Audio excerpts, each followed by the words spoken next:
Today, I'm gonna hit you with one of the biggest, if not the biggest mistakes that I see virtual and fractional CFOs making literally every single day. My name is Michael King, and this is the CFO Report. I talk about starting, scaling, and optimizing fractional CFO services. What is this massive mistake that I'm seeing every day? Well, it's fractional CFOs that start offering services outside of our core competencies. We're experts at financial strategies, but a lot of times, because we have this massive heart for service, we wanna offer advice on things like marketing, sales, operations. Things normally don't end up well when we start offering advice in those areas. And the reason for that is because we're not experts. In today's episode of the CFO Report, I'm talking to one of my private clients, Erin Fox. Erin found herself in this situation where she was not only offering CFO services, but she was also getting into operations consulting and marketing consulting for her clients because she thought she had to. This ended up with Erin feeling burnt out. Her customers weren't super happy. She wasn't sure what she needed to do next. In this episode, I'm going to share that conversation with Erin Fox, and I'm also going to share with you the practical advice that I gave Erin so that she could right the ship. Let's dive in.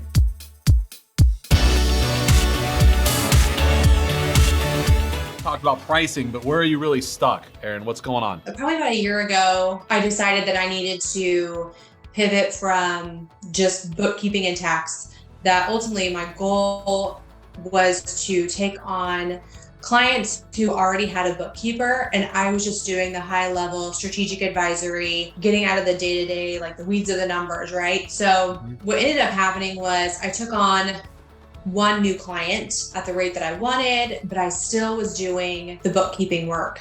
I did it all in one package. I mean, I'm glad I took that client on, but then I feel like the clients that I still have now, I'm in the process of upgrading them to a actual CFO level package or referring them off to a bookkeeper. So far, everybody has been like, oh no, I don't want to lose you.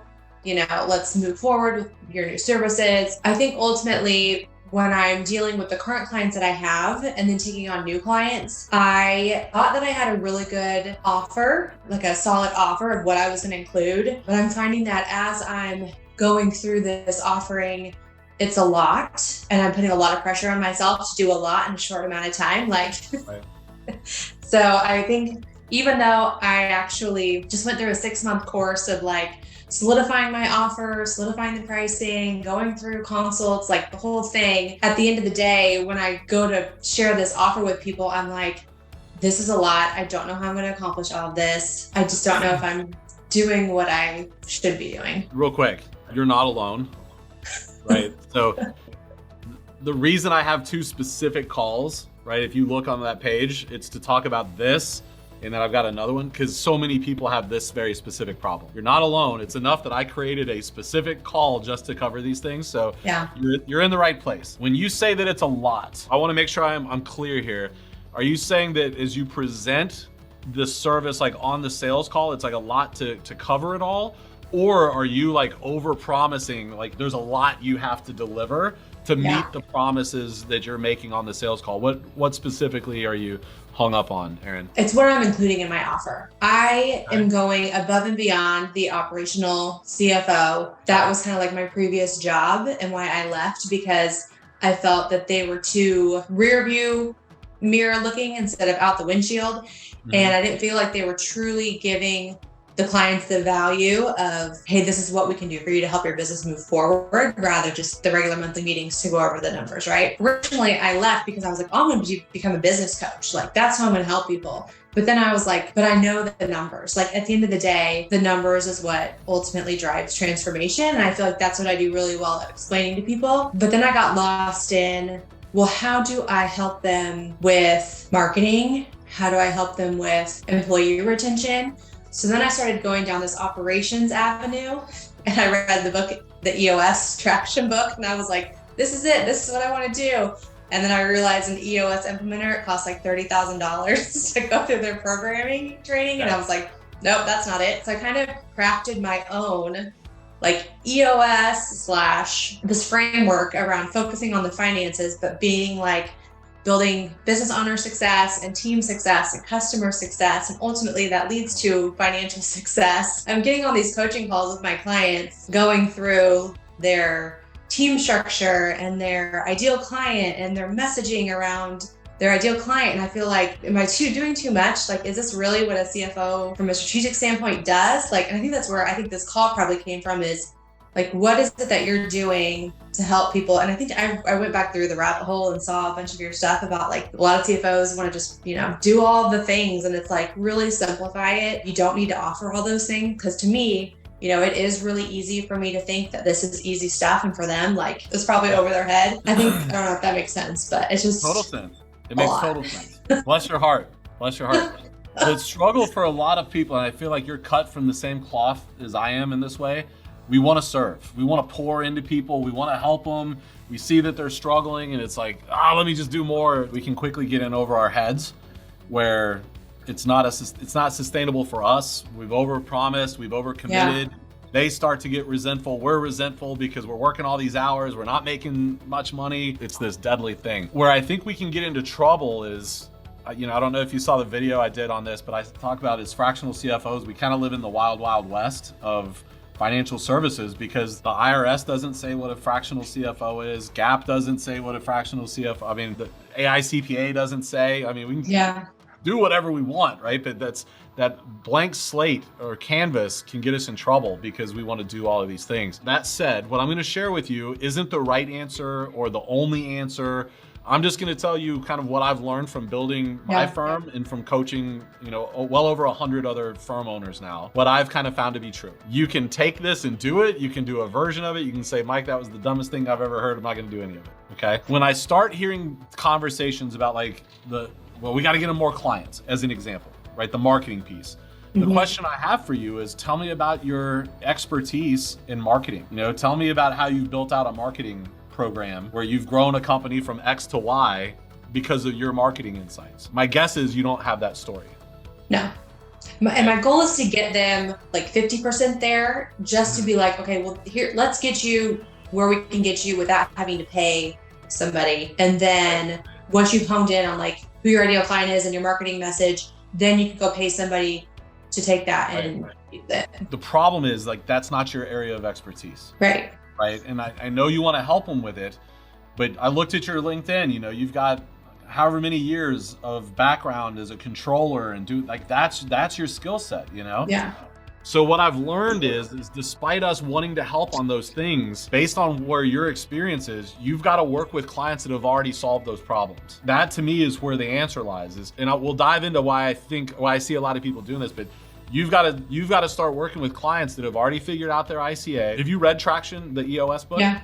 So they break it down. They said like a business has, I think they call them pillars or 3 whatever, but it's sales and marketing, operations, and finance. Really where a CFO can add value, especially at the price points that I saw in your thing, is they figured out sales and marketing, they figured out operations, but they've hit a glass ceiling because they don't have the cash and the profitability to reinvest in more sales and marketing and more operations. Our job as the CFO is to come in and help them solve those puzzles so that they can double down on those other 2 pillars. You see what I'm saying? Yeah.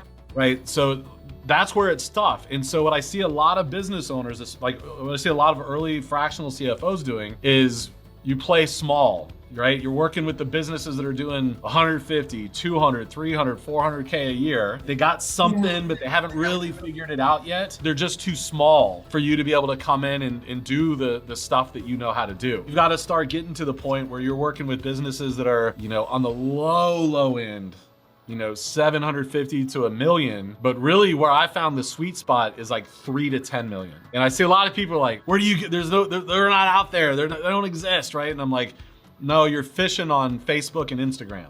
Right. Yeah. And that's where the earlier stage business owners hang out, is Facebook and Instagram.